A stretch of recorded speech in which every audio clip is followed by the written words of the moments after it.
하나님의 나라를 경험합시다. 시작.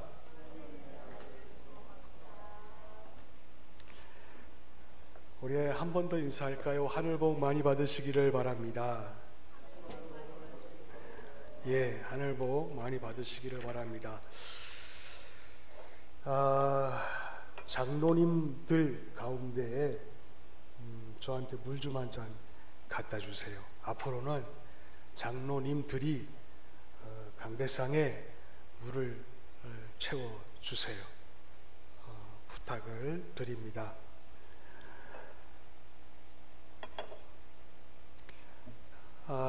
우리 교회에 제가 문맹률자가 없는 줄 알고 있습니다. 한글을 다 아시는 줄로 제가 알고 있습니다. 제가 왜 이 말씀을 드리는가 하면은 우리 교회의 공식적 문서인 주보를 잘 안 보시는 것 같아요. 그래서 제가 한 번 더 광고를 강조할 부분에 대하여서 광고를 한 번 더 드립니다. 유념하여 주시고 또 실천해 주시기를 부탁을 드립니다. 여러분, 이 주보가 리빌딩 된 지가 1년 지났습니다. 리빌딩이 뭔지 아시죠? 새로이 만들었다는 것입니다. 주보가 새로이 만든 지 1년이 지금 지났어요. 때문에 여러분, 주보 뒷면에 보시면 교회 소식 옆에 주간 모임 안내라고 우리가 절대로 변경할 수 없는 글씨가 있습니다. 뭐냐면은 성경 공부 과정인데 생명의 삶과 새로운 삶, 그리고 경건의 삶 이외의 각종 성경 공부입니다. 여러분, 생명의 삶 공부와 새로운 삶 성경 공부와 경건의 삶을 하단에 보시면은 필수 과정이라고 1년 전부터 주보에 기재가 되었습니다. 우리 교회의 교인들이라면 이 세 가지 과정은 모두가 다 필수적으로 이수를 하셔야 됩니다. 다른 말은 제가 하지 않겠습니다. 우리 교회에 소속이 되신 멤버십, 그러니까 교인이라면 나이가 아무리 많아도 이 세 가지 과정을 꼭 이수하셔야 됩니다. 성경 공부를 꼭 하셔야 됩니다. 이 중에 특별히 재직이나 서리 집사나 또 시무권사, 또 목자와 목녀로 하나님께 맡겨진 사역을 감당하기를 희망하시는 분은 생명의 삶과 세미나는 꼭 이수를 하셔야 됩니다. 왜 그렇게 성경 공부를 강조하는가? 아마 제가 4월 달부터 이런 마음이 들었습니다. 왜냐하면 사역자들이 1년을 채우지 못하고 상황과 환경에 따라서 사역을 자꾸만 내려놓는 것이에요. 그래서 이대로 놔둬서는 안 되겠다. 교인들이 성경을 바로 알고 제대로 공부하여서 나약한 크리스찬을 만드는 것이 아니라 힘있는 크리스찬을 만들어야겠다라고 하여서 4월 달부터 이 두 가지 생명의 삶과 그리고 세미나는 꼭 이수를 해야지만이 사역자로 삼아야겠다라고 규칙을 세웠습니다. 때문에 여러분, 아무런 성경적인 지식 없이 절대로 서리 집사가 될 수가 없고 시무권사가 될 수가 없고 재직이 될 수가 없으며 목자 목녀가 될 수가 없습니다. 때문에 우리 교인이라면은 생명의 삶과 그리고 새로운 삶, 경건의 삶의 성경 공부 과정을 필수로 이수를 하셔야만 되고, 그래야 우리 교인이 될 수가 있으며, 그리고 재직으로 임명받기 위해서는 생명의 삶과 세미나를 필수적으로 공부를 하셔야 재직으로 임명이 가능합니다. 염하여 주시고 지켜주시기를 바랍니다. 다음 주 2부 예배 후에 여러분 임시 재직회 있습니다. 다음 주 2부 예배 후에 임시 재직회가 있습니다. 제가 연거푸 말씀드린 데는 이유가 있겠지요.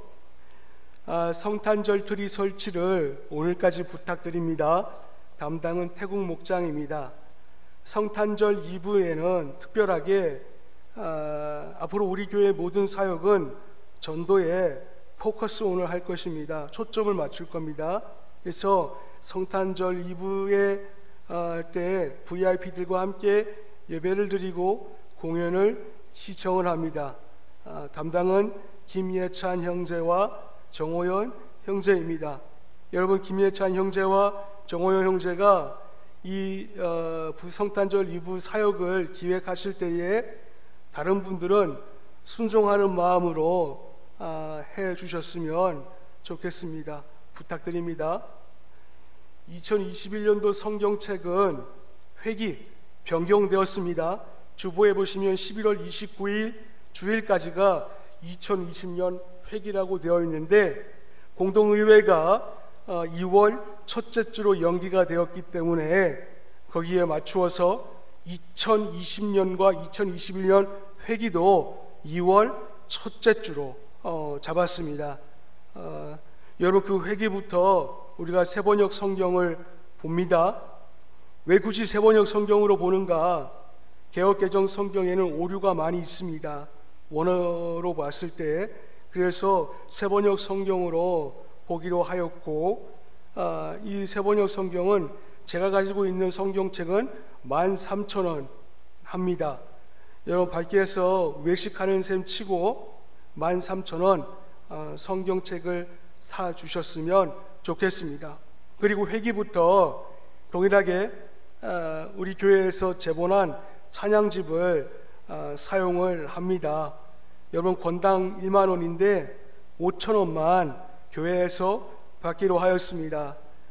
이 사역에 정용욱 형제가 앞서주기로 했고, 판매가는 5,000원이니까 각 목자 목녀들을 통하여서 찬양집을 받으시기를 바랍니다. 주보 앞면에 보시기를 바랍니다. 다음 주 월봉사위원회 주일기도 1부 이분란 목녀, 2부 김예찬 형제입니다. 잊지 마시고 기도로 준비해 주시기를 바랍니다. 수요 심야 기도회 김아라 목녀 기도이고, 주일 2부 사도신경 찬송가는 오신실 학생이 담당을 하기로 하였습니다. 여러분, 예배의 수종자들이 얼마나 복된 사역을 하고 있는지 모릅니다. 때문에 주일 기도 순서자와 수요 심야 기도 순서자는 기도하는 마음으로 한 주간 준비해 주시기를 부탁을 드립니다. 나머지는 여러분 주보를 참조하시고 잊지 마시고 교회에서 공식적으로 얘기하는 거니까 그 여러분이 다시 한 번 더 바라봐 주셨으면 좋겠습니다. 저는 오늘 누가복음 17장 20절로부터 21절 이 두 절의 말씀을 통하여서 하나님의 나라를 경험하십시오, 하나님의 나라를 경험하십시오 라는 제목으로 제가 한 주간 동안 기도원에서 받은 그 은혜를 여러분과 함께 나누도록 하겠습니다. 회기가 지나면 제 설교의 모든 결론은 이 현판으로 나갈 것입니다. 여러분, 현판 보실 때에 어떤 분은 교회에 돈도 없는데 뭘 또 저런 걸 맞췄대, 이렇게 생각할 수 있을 것입니다. 이 현판은 제가 특세가 시작하기 전부터 제가 디자인을 하고 제가 아크릴판을 컴퓨터로 커팅을 해서 만든 것입니다.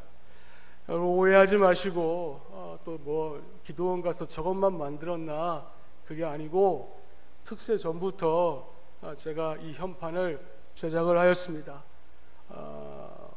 물론 뭐 원재료 비값이 들었지만은 여러분 이 자기 부인, 이 말씀을, 이 단어를 여러분 기억하시어서 2021년도에는 우리가 더 예수님의 형상을 닮아갈 수 있기를 주의 이름으로 축원을 드립니다.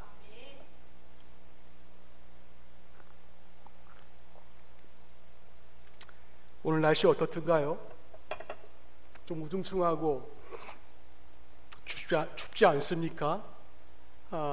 좀 그러나 여러분 우리의 가시적인 이 눈으로 바라봤을 때는 좀 우중충하고, 그래서 좀 춥고, 그래서 우리의 마음을 좀 움츠러들게 만들지만은 오늘 이 자리에 나오신 우리 예배자들 모두들만큼은 하나님의 은혜로 여러분들 마음이 좀 충만해질 수 있기를 예수님의 이름으로 축원을 드립니다.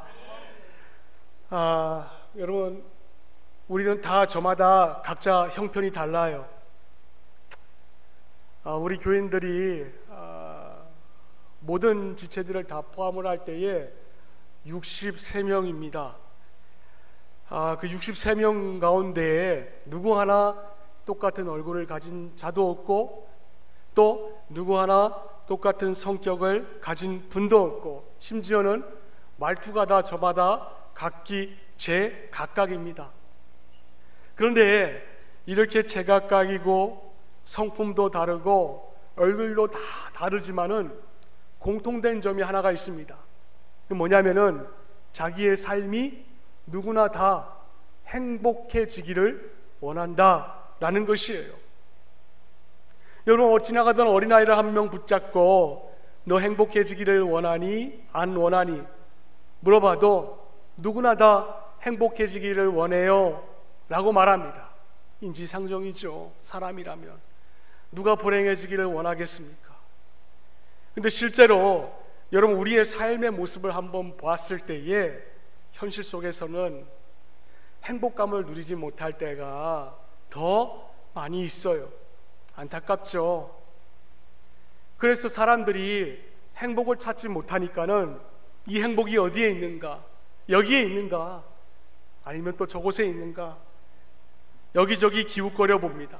말하자면은 완전한 행복인 유토피아를 찾아보는 것이에요. 제가 최근에 이 유토피아에 관한 그 도서를 인터넷 서점에서 여러 권 주문하여서 제가 한번 읽어보았습니다. 세상에서 얘기하고 있는 그 유토피아가 어떤 의미인가? 제가 읽은 책 가운데 마르틴 부머라는 저자가 지은 책자가 있어요. 근데 그 책자에서는 우리가 그렇게 갈망하고 있던 행복의 나라 유토피아에 대하여서는 딱 한 줄로 요약을 하고 있습니다. 뭐냐면은 유토피아는 상대방을 향한 그 가치를 인정해 주는 것, 그 이상으로 중요한 뜻이 있는데, 그 뭐냐면은 유토피아는 아무 데도 없다라는 것이에요. No place죠. No place. 아무 데도 없다. 그러니까 인간의 현실 속에서 그런 곳은 없으니까 꿈 깨라 이겁니다. 그렇다면은 여러분 우리가 추구하고, 우리 어린아이부터 시작하여서 우리 장년들까지 그렇게 갖고 싶어하고, 그리고 그렇게 행복을 하기 노력을 하면서 노력을 하는데, 우리가 그렇게 취하려고 했던 그 행복은 우리와 요원한 것인가? 그렇지 않습니다. 불신자들에게는 이 행복감이라는 것이 돈이에요. 권력이고 명예입니다. 그들은 그것을 통하여서 행복감을 누릴 수 있지만, 우리는 이미 하나님께서 우리에게 주신 행복의 나라 유토피아가 있다라는 것이에요. 여러분 그게 무엇입니까? 하나님의 나라입니다. 하나님의 나라. 사실 하나님 나라를 때때로 우리가 표현할 때 뭐라고 표현합니까? 하나님의 나라, 천국, 좋은 말이죠. 하나님의 나라, 또 하늘나라, 이렇게 표현합니다. 각각 부르는 소리가 다르고 뉘앙스가 다르지만은 의미에 있어서 모두가 다 같은 말이에요. 여러분, 세상에서 행복을 위하여서 아무리 우리가 유토피아를 찾으려고 해도 그런 곳 없습니다. 이 세상에 있는 모든 곳은 다 불안해요. 불안전합니다. 오직 안전한 곳은 딱 한 군데, 하나님의 나라, 그곳밖에는 없는 것이에요. 여러분, 하나님의 나라는 분명 실제합니다. 하나님의 나라는 존재하는 나라입니다. 아마 저한테 물어볼 거예요. 목사님, 천국 가보셨습니까? 가봤습니다. 이제 제가 그 이유를 말씀드리겠습니다. 근데 안타까운 것은 많은 분들이 이렇게 하나님의 예비해 두신, 우리에게 이미 주신 그 천국을 소유하고 있지 못하고 있다는 사실이에요. 안타깝죠. 근데 더 안타까운 것은 하나님을 모르는 불신자들이야 그렇다 칠 수 있어요. 예수를 모르니까. 근데 믿는 신자들 가운데서도 천국을 경험하지 못하는 분들이 많이 있다는 것이에요. 정말 안타깝죠. 왜 이런 문제가 발생했을까요? 여러 가지 이유가 있을 수 있을 것입니다. 하지만 칼빈이라는 학자가 이야기할 때는 신자들이 천국을 경험하지 못하는 것은 천국이 어떤 곳인지 잘 몰라서 그렇다라고 정의를 하고 있습니다. 공감되지 않습니까? 무슨 말이냐면은 칼빈은 천국의 개념을 신자들이 잘 모른다는 것입니다. 성경적인 천국의 개념을 부분적으로만 이해하거나 혹은 우리 신자들이 그 천국의 개념을 오해하고 있다는 것이에요. 무슨 말인가? 어르신들에게 제가 묻습니다. 어르신, 죽어서 어디에 가고 싶어요? 그러면 예수 안 믿는 사람들도 다 목사, 현 목사, 나 죽어서 천당 갈래, 이럽니다. 그냥 무슨 말이냐면은 많은 분들이 천국을 그냥 죽어서 가는 미래의 나라로만 생각한다는 점이에요. 예를 들어 봅니다. 요즘 잘 쓰지 않지만 아마 우리 교회 윤명희 권사님 어르신들 분명히 계셨을 것입니다. 그 어르신 세대에 천국 또는 하나님 나라, 그런 단어보다 어르신들이 주로 사용하는 단어는 천당이었습니다. 그렇지 않나요? 여러분, 천당의 의미가 무엇입니까? 천당은 천국, 신학적으로 볼 때 이 하나님의 나라보다도 좀 작게 제한하는 단어입니다. 왜냐하면 문자적으로 우리가 천당을 해석할 때는 하늘의 집, 집당자, 그 뜻이기 때문에 그렇습니다. 물론 어떻게 틀린 건가? 아니요, 틀린 건 아닙니다.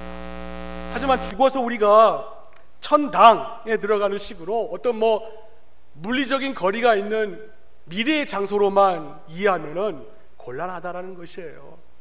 극단적으로 말하면은 우리가 한평생, 80평생, 또 요즘에 100세 시대라 그러지 않습니까? 이 땅에 살아갈 때에 운이 나쁘면은 120년 살 수도 있어요. 그런데 이 땅에 살아가는 동안에 있어서 그렇게 사모하고 천국에 대해서 기대만 할 뿐, 이 땅에 살면서 그 천국을 경험하지 못하고 그냥 멀고 먼 달동네, 그렇게 오해할 수 있다라는 것이에요. 마치 달나라와 같은 느낌으로 개수나무 한 그루, 토끼 두 마리 있는 것으로 그렇게 상상하거나, 미래에 우리가 지금 당장은 아니지만은 우리가 좀 더 시대가 지나서 우주선 하나 타고 가는 그 달나라 정도로 우리가 천국의 개념을, 천당의 개념을 생각할 수가 있기 때문에 그렇습니다. 여러분, 그런데요, 구약 성경과 신약 성경, 신구약 성경 66권의 말씀을 일일이 다 조목조목 따져보시면은 하나님의 나라 천국은 그냥 장차 우리가 미래에 어떻게 들어갈 그 하나님의 나라만을 의미하는 것이 아닙니다. 그럼 뭔가? 여러분의 월요일부터 주일까지 하루하루 24시간, 일주일 168시간 동안에 있어서 현재 하나님의 나라를 순간순간 느끼고 체험하고 누리면은 바로 거기가 천국이라는 거예요. 때문에 이걸 모르면요, 불행하죠. 행복하진 않아요. 여러분, 천국에 손에 닿을 듯 가까이 와 있는데도 우리가 보지 못하고 경험하지 못하고 누리지 못하면 우리가 신자로서 얼마나 어리석은 삶을 살아가는 것이겠어요. 그런데요, 이렇게 천국을 경험하지 못하는 현상 때문에 저도 마찬가지고 여러분들에게 나타나는 현상이 있어요. 뭔지 아십니까? 가정이 천국화가 되지를 못해요. 가정이 맨날 싸워요. 부모님이 싸우니까는 자녀들도 그걸 보고 자라나서 자녀들도 싸워요. 그리고 불순종합니다. 이게 가정의 천국이 임하지 못한 결과예요. 교회는 어떻습니까? 여러분, 교회가 천국이 되지 못하면은 여기저기서 고린도 교회 같이 파당을 짓습니다. 막 싸워요. 저는 어릴 때부터 교회 안에서 싸우는 모습들을 너무 많이 봐왔어요. 그 교회가 천국이 되지 못하니까는 하나님의 나라를 경험하지 못해요. 이게 교회 오면은 웃음이 없습니다. 그러니까 제가 오늘 이 설교를 통하여서 여러분들에게 부탁드리는 것이 이거예요. 딱 한 줄로 말하면은 천국을 좀 경험하자라는 것입니다. 개인의 삶도 그렇고 가정도 그렇고 교회도 마찬가지로. 그래서 제가 바라기는 여러분이 이 땅에서 언젠가 하나님의 나라 앞에 가는 시간이 있을 터인데, 그때까지 이 생에서 하나님의 나라를 충분히 경험함으로 상황과 환경 때문에 좌지우지되는 게 아니라 내 안에 하나님이 있다, 난 천국을 경험하고 있다, 그렇게 행복할 수 있는 우리 모든 지체들이 될 수 있기를 예수의 이름으로 축원을 드립니다. 자, 그렇다면은 천국이 뭔가? 성경에서 얘기하고 있는 그런 천국, 그 뭘 의미하느냐? 우리가 그것부터 한번 논해 봅시다. 여러분, 천국 하면은 우리가 어떤 생각을 먼저 떠오릅니까? 내가 죽어서 가는 나라, 이럽니다. 근데 성경에서 말하는 것은 죽어서 가는 나라 이전의 모습을 우리에게 언급을 하고 있어요. 본문 20절 말씀이 보시면 바리새인들이 예수께 와 질문합니다. 우리 한번 읽어볼까요? 시작.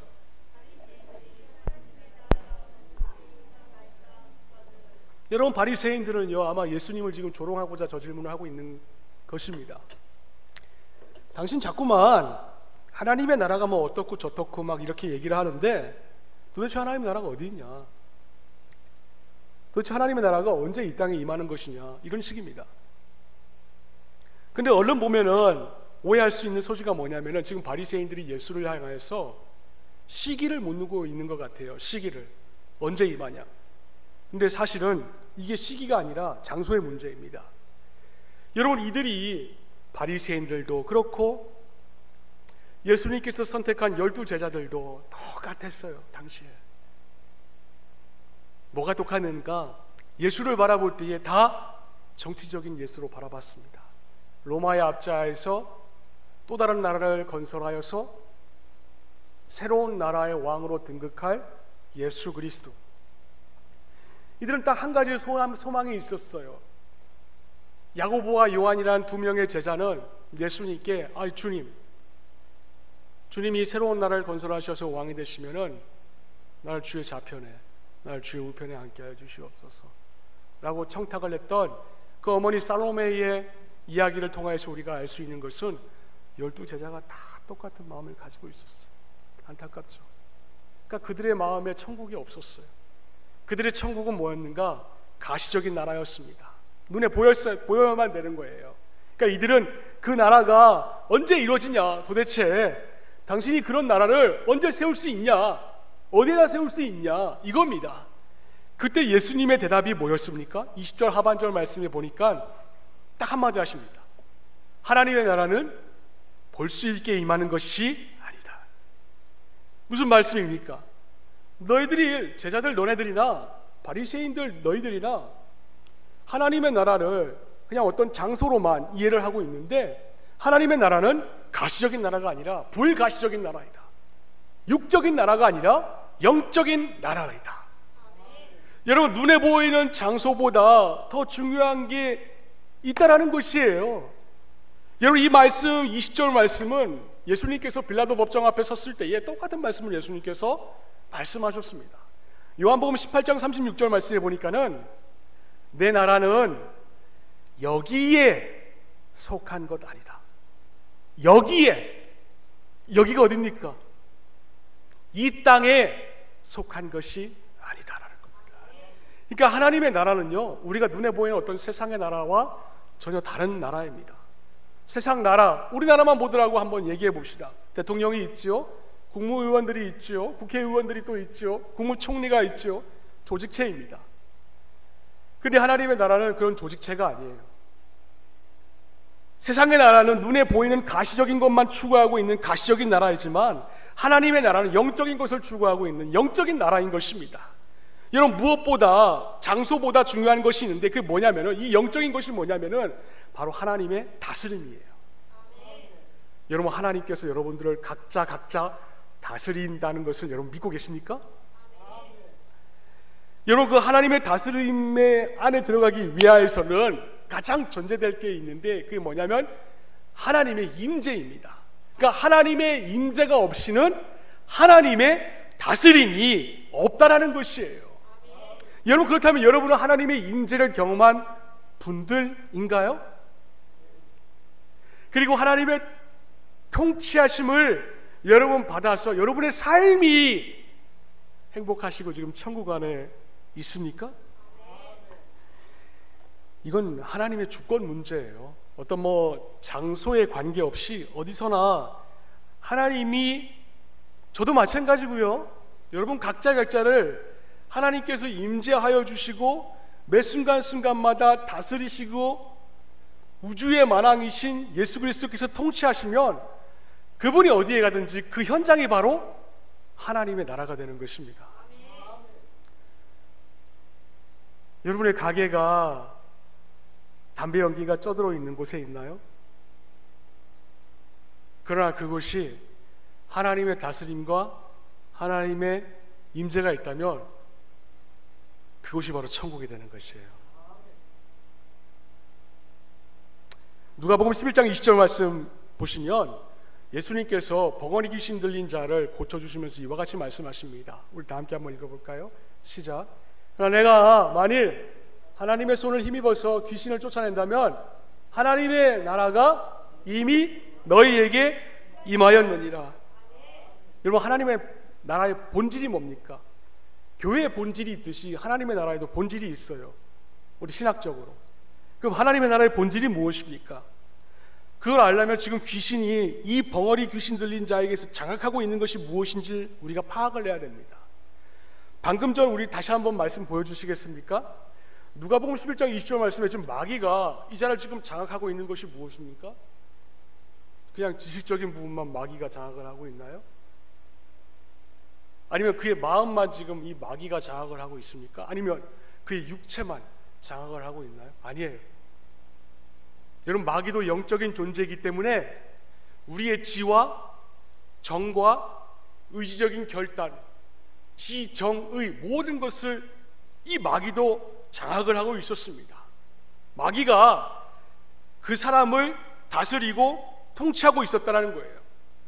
근데 하나님의 능력이 이 자에게 임하니까는 이 사람의 지와 정과 의를 다스리고 있던 그 마귀가 쫓아내게 되었습니다. 그리고 이제는 하나님이 그 사람의 속에 임재하셔서 그 사람의 지, 정, 의를 다스리고 통치하게 되었어요. 그러니까 이 벙어리 귀신 들린 자는 마귀의 통치하에서 벗어나 하나님의 통치 안에 들어오는 그 순간부터 하나님이 주신 그 행복감과 천국을 경험하게 될 수가 있었습니다. 우리가 이런 차원에서 우리가 천국을 한번 생각해 보자고요. 여러분, 우리 천국에는 양면성이 있어요. 하나는 뭐냐? 우리가 죽어서 장차 들어갈 미래의 하나님의 나라. 또 다른 하나는 뭐냐면은 지금 우리가 살고 있는 이 현장에서 겪고 있는 하나님의 나라를 얘기하고 있습니다.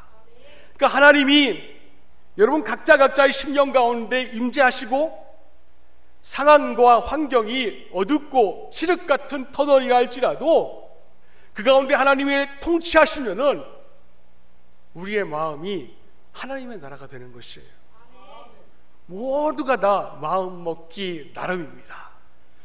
또 하나님이 여러분에게 임재하셔서 통치하는 그 영역이 바로 현재적인 천국이 되는 것입니다. 그 예수님이 뭐라고 하신 줄 아십니까? 오늘 본문 21절 말씀 우리 다시 한번 읽어봅시다. 시작.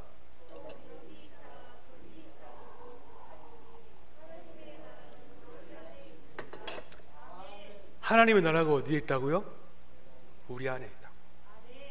우리 안에 있다고요. 요한복음 1장 14절 말씀해 보시면은 예수님께서 이런 말씀하셨습니다. 말씀이 육신이 되어서 어디에 거한다고요? 우리 가운데. 저 말씀을 제가 헬라어 원본으로 좀 한번 봤어요. 근데 저 우리 가운데 거하심의 저 말씀이 오역이 되어 있어요. 안타까운 것은요. 뭐라고 그러면 해석을 해야 되는가? 이렇게 해석을 해야 됩니다. 하나님께서 우리 안에 텐트를 치고 산다. 이해가십니까? 하나님의 아들 예수님이 우리 안에 오셔서 우리 안에서 텐트를 치고 우리와 함께 호흡하면서 사신다는 것입니다. 장막을 치고 우리 안에 함께 사신다는 것은 그건 뭘 의미하는 겁니까? 하나님께서 우리 안에 임재하셔서 우리의 마음, 지, 정, 의 그 텐트 안에 텐트 밖에서 우리를 다스리시고 통치하시겠다는 것이에요. 이것은 이 세상에 이미 임한 현재적인 하나님의 나라를 가리키고 있습니다. 그럼 우리가 여러분 딱 하나만 한번 살펴봅시다. 그럼 좋다 이거예요. 하나님의 개념이 천국이다, 하나님의 나라이다. 그리고 천국의 본질이, 교회의 본질이 있듯이 천국의 개념 본질이 지정의, 그것을 다스리고 임재하시고 통치하는 것이 현재적인 하나님의 나라이다. 다 좋은데 그럼 이것을 경험하기 위해서 우리가 어떻게 하면 좋을까요? 헌금 많이 내면 됩니까? 네? 헌금 많이 내면 우리가 하나님의 나라를 경험할 수가 있어요. 절 보세요. 저 좀 봐주세요. 네, 이거 마스크 끼니까 잘 안 보여요. 장점이 있죠. 립스틱 안 발라도 되는 거.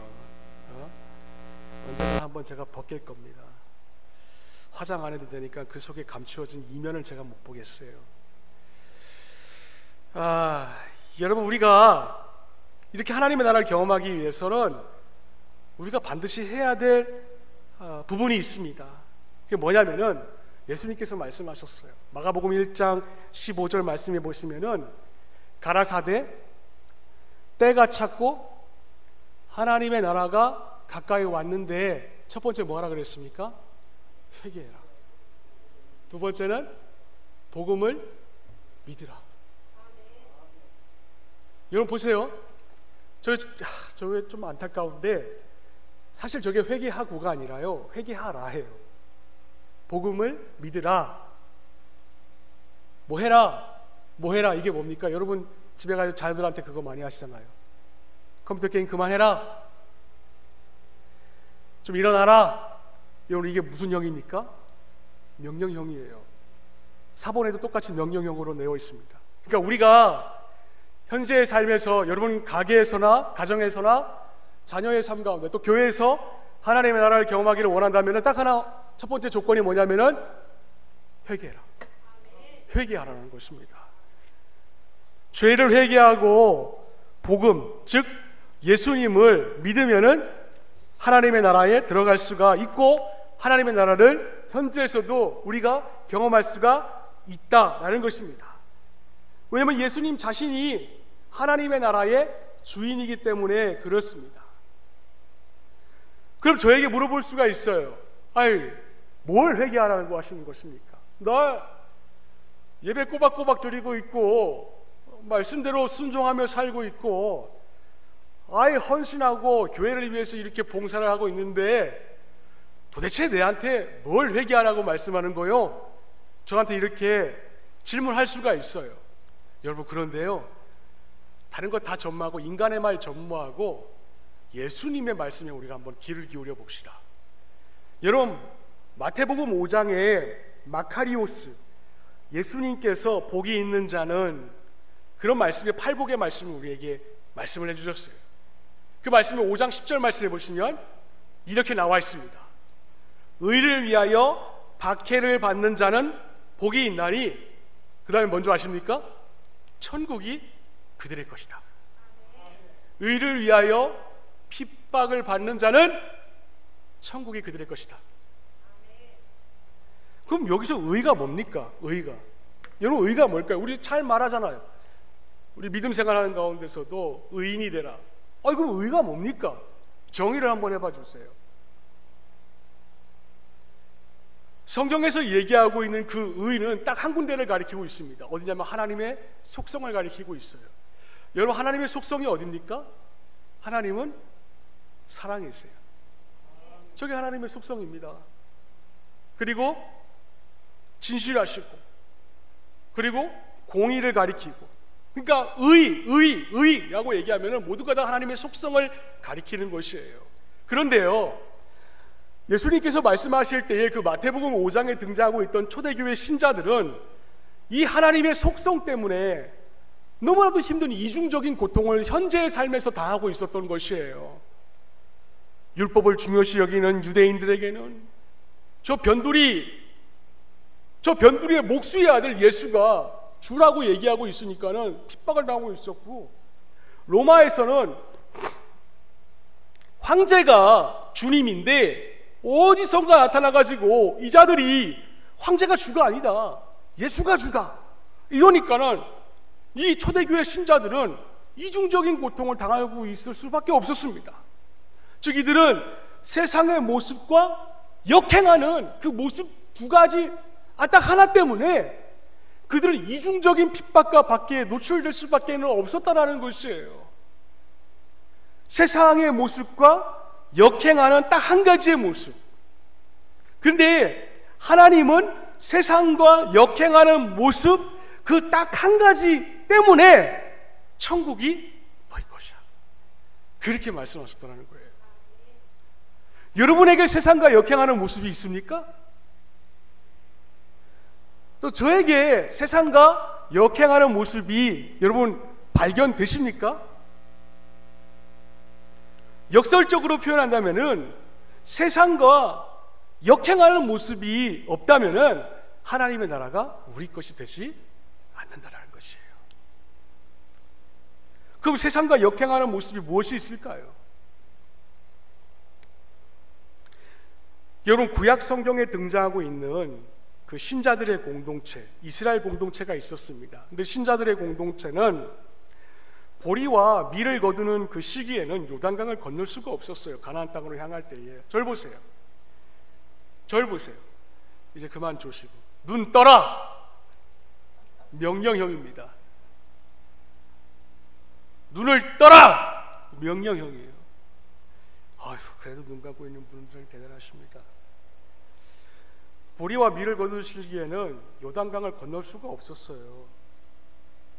그건 인간의 능력 밖이었습니다. 그런데 하나님께서 너희들 나 믿고 요단강 건너 라고 했을 때에 신자들의 공동체는 그 말씀을 신뢰하고 순종했어요.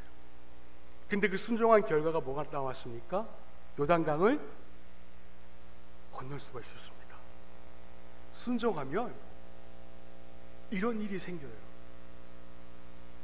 근데 요단강을 건너서 가나안 땅으로 향하고 있었을 때 그들의 첫 번째 미션이 뭐였어요? 절벽과 절벽 사이에 위치해 있는 그 난공불락의 여리고성을 무너뜨리는 게 그들의 첫 번째 미션이었습니다. 가능합니까? 전투라고 여태까지 한 번도 안 해봤는데 그들 농경 문화였어요. 근데 여리고는 청동기 문화였습니다. 가능합니까? 싸워서? 말도 안 되죠. 그러니까 이거는 도저히 이건 안 되는 미션이에요. 근데 하나님은 이들에게 하나님의 나라를 경험하게 만들어주고 싶었어요. 능력을 경험하게 해주고 싶었습니다. 그러기 위해서 그들에게 구체적이고 아주 조목조목한 지시들을 신자들의 공동체에게 하달했어요. 여호수아 6장 17절 말씀에 보니까는요, 그 신자들의 공동체의 첫 번째 미션이 뭐였는가? 이 성과 그 가운데 있는 모든 것은 여호와께 온전히 바치라 라고 그랬습니다. 이 성 안에 있는 모든 것은 여호와께 온전히, 그러니까 모든 것을 다 바치라 라는 거였어요. 19절 말씀에 뭐라고 나와 있는 줄 아십니까? 은금과 동철 기군들은 다 여호와께 구별된 것이니 그것을 여호와의 곳간에 드릴지니라 명령하였어요. 또 21절 말씀에 보니까 그 성 안에 있는 모든 것을 온전히 바치되 남녀노소와 소와 양과 나귀를 칼로 죽여라 명령하였습니다. 하나님께서는 여리고성에서 얻은 모든 전리품들을 하나도 빠짐없이 하나님의 곳간에 바치기를 원하셨어요. 모든 전리품은 왜? 하나님의 능력으로 얻은 것이니까, 하나님의 나라를 경험하면서 얻은 것이니까 모든 게 다 하나님은 하나님의 것이라고 첫 번째 규칙을 세웠습니다. 동전 한 입도 너희들 개인의 이익을 위하여서 사용될 수 없어? 이랬어요. 근데 신자들의 공동체가 어떻게 했는가? 여호수아서 7장 1절 말씀에 보니까 이렇게 나와 있어요. 이스라엘 자손들이 온전히 바친 물건으로 말미암아 범죄하였으니 이는 유다 지파 세라의 증손 삽디의 손자 갈미의 아들 아간이 온전히 바친 물건을 가졌습니다. 여러분, 그러니까 성경은 딱 한 줄로 지금 요약을 하고 있는데 그게 뭐냐면은 아간이 범죄를 저질렀어요. 하나님께서 은금과 여리고성에서 내 능력으로 얻은 모든 전리품들은 너희들 것이 아니라 다 내 것이다. 나에게 바쳐라. 여호수아서 7장 말씀에 그와 같이 명령을 했는데 범죄는 누가 저질렀습니까? 한 사람이에요. 아간 한 사람. 아간 한 사람이 범죄를 저질렀어요. 근데 성경은 뭐라고 얘기를 하고 있는가? 아간이 범죄했다라고 얘기하지 않고 이스라엘 자손이 범죄했다. 좀 와닿습니까? 아간 한 사람이에요. 그러니까 우리 공동체에서 놓고 본다면은 은영이가 범죄 하나를 저질름으로 인하여서 우리 공동체 전체가 하나님의 진노를 지금 받고 있다는 것입니다. 그게 한 사람의 영향력이에요. 이스라엘 백성들 한 사람 때문에 이스라엘 백성들 전체 신자들의 공동체에 죄의 영향력이 미쳤다라는 겁니다. 그 결과가 무엇이냐? 여호수아 7장 4절로부터 5절까지 말씀해 보니까 백성 중 3,000명쯤 그리로 올라갔다가 아이 사람 앞에서 도망하니 여러 아이 사람이 그들을 36명쯤 쳐 죽이고 성문 앞에서부터 스바림까지 쫓아가 내려가는 비탈에서 쳤으므로 백성의 마음이 녹아 물같이 된지라. 범죄는 한 사람이 저질렀어요. 아간 한 사람. 근데 그 결과가 뭔가? 아간 한 사람 때문에 36명이 쳐 죽임을 당하고 신자들의 공동체인 그 마음에 패배감만 전해주었다라는 것입니다. 여러분, 이 자들 있잖아요. 이 신자들의 공동체 우습게 보지 마세요. 얼마 전에는 방금 전까지 인간의 능력으로 건너갈 수 없었던 요단강을 건넜던 자들이에요. 또 얼마 전에는 절벽과 절벽 사이에 위치했던 난공불락의 여리고성도 함락했던 자들이었습니다. 그런데 지금은 그보다 훨씬 작은 아이성 앞에 도착을 하고 있는데 그 아이성을 점령하겠다고 3,000명을 파견하였지만은 36명이 죽임을 당하고 신자들의 공동체의 그 마음에는 짙은 패배감을 휩싸이게 만들었습니다. 오늘 한번 생각을 해보자고요. 생각을. 여러분, 36명, 3,000대 36명이에요. 얼마 안 돼요. 네. 36명 그 얼마 안 돼요. 3,000명에 비유하면은. 근데 36명은 여러분 당시 구약 성경에는 남자만 계수했어요. 그럼 그렇다 치면은 36명은 다 남자였습니다. 누군가의 남편이에요. 누군가의 아들이었습니다. 또 누군가의 아버지였어요. 36명은 적어도 72명의 식구들을 먹여 살려야 되는 책임이 있었던 36명이었습니다. 근데 그 36명이 다 어떻게 되었다고요? 다 쳐죽임을 당했어요. 36명의 과부가 생겼고요. 그리고 이 가장의 죽자 36명, 적어도 자녀가 부모 없는 자식이 되어버리고 말았다라는 것이에요. 근데 우리가 주목해야 될 것은 이게 이들의 죄 때문이냐라는 거예요. 이게 이들의 죄. 여러분 36명 이자들은요 아무런 죄가 없잖아요. 근데 이들의 죽은 이유가 뭡니까? 다른 가족의 다른 식구 때문에 이들이 죽은 거예요. 그자가 누구예요? 아이 다 말자고요. 사람의 말 다 집어치우고 성경에서 얘기하는 것만 우리가 논해보자고요. 누구 때문에 지금 이 36명이 죽었습니까? 아간 한 사람 때문에. 한 사람 때문에 한 사람이 하나님께서 그거 다 내 거야 라고 했는데 그 하나님의 말씀에 한 사람이 불순종함으로 인하여서 36명이 다 쳐죽임을 당했어요. 그 한 사람의 탐욕 때문에 한 신앙의 공동체가 와르르 다 무너지고 말았습니다. 무서운 결과죠.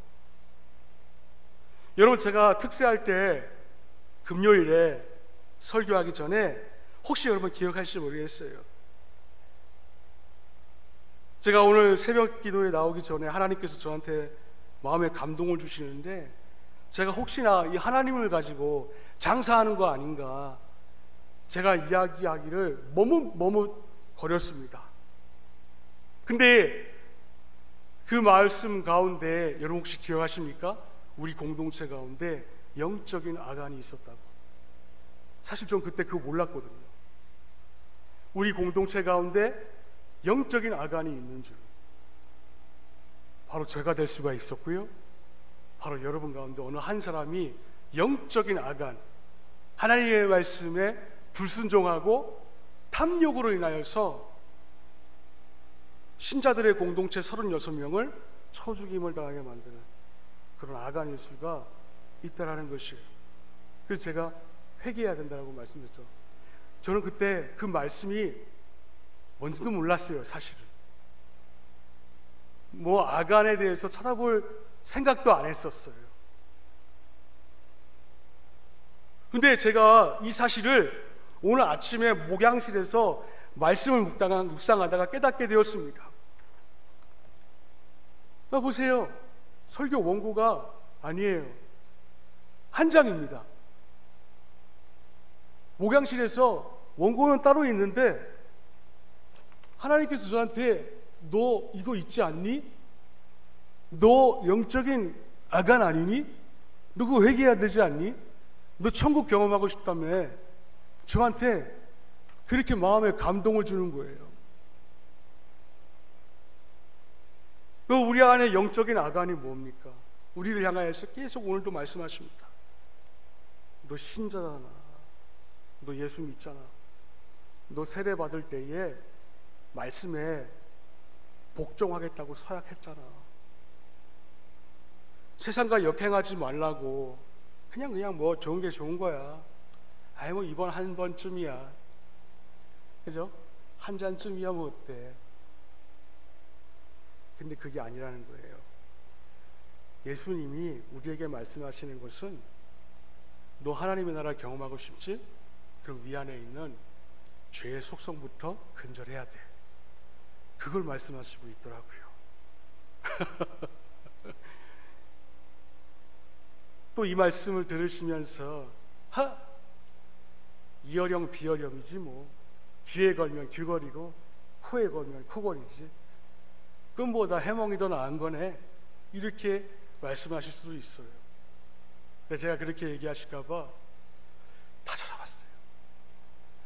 이거 오늘 아침에 7시에 와가지고 이거 하나 쓰기 위해서 7권의 주석과 3권의 주의집을 봤어요. 근데 결론은 다 한 군데를 가리키고 있더라고요.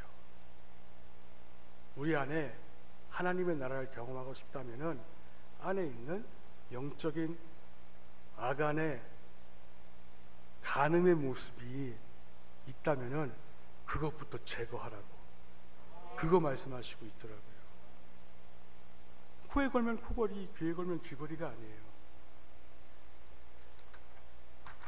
여러분, 우리 오늘 성찬식을 이제 합니다. 우리 교회는 1년에 2번 하거든요.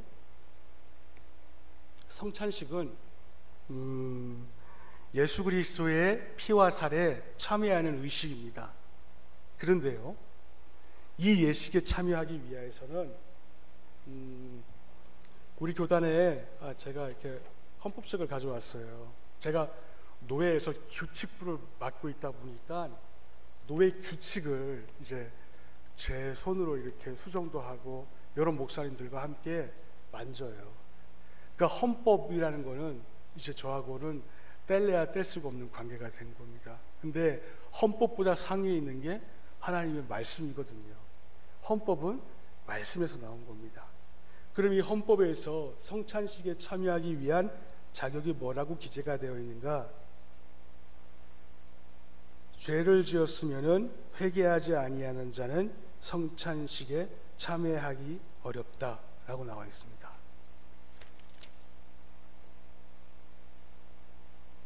네, 그렇게 나와 있어요. 여러분, 우리 안에 죄가 있어요. 말씀에 순종하지 못하고 영적인 아간처럼 하나님께서 그 내 거야라고 얘기했는데 근데 당신 게 아니라 내 거야 라고 얘기한 부분 있다면은 우리가 성찬식 참여하기 전에 그 죄부터 회개해야 돼요. 그래야 성찬식에 참여할 수 있습니다. 또 있어요. 여러분, 살인죄 저지르고 있지 않습니까? 칼로 누구를 찔렀다라는 게 그게 살인이 아니라 예수님께서 마태복음 5장에 누구든지 형제를 미워하는 자마다 살인을 저지르는 것이라고 했거든요. 여러분, 혹시나 교회 안에서도 아니 교회 밖에서도 여러분 누군가 미워해 본 적 없습니까? 잘 한번 생각해 보세요. 그리고 그 죄를 회개해야지만이 우리가 예수 그리스도의 피와 살에 참여할 수가 있습니다. 절 보세요. 또 누구를 가리켜서 얘기하고 있는 거 아니에요. 오해하지 마세요.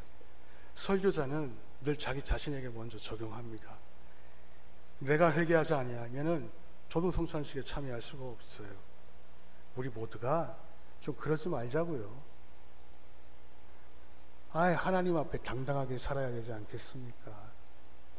그래서 우리 좀 진짜 예수쟁이가 한번 돼봤으면 좋겠어요. 여러분이 하나님의 나라를 경험해야, 여러분이 천국을 경험해야 저기 앉아있는 저 아이들이 하나님의 나라를 경험할 수가 있거든요. 그래서 여러분 먼저 회개하세요. 영적인 아간이 내 안에 있으면은 철저히 회개하시고, 하나님의 것을 자기 것인 양 마음대로 그렇게 저질렀다면은 성찬식 참여하기 전에 회개하세요. 그래서 이제는 새로운 삶을 살아감으로 인하여서 진짜 예수쟁이가 될 수 있기를 주님의 이름으로 축원을 드립니다. 기도합니다.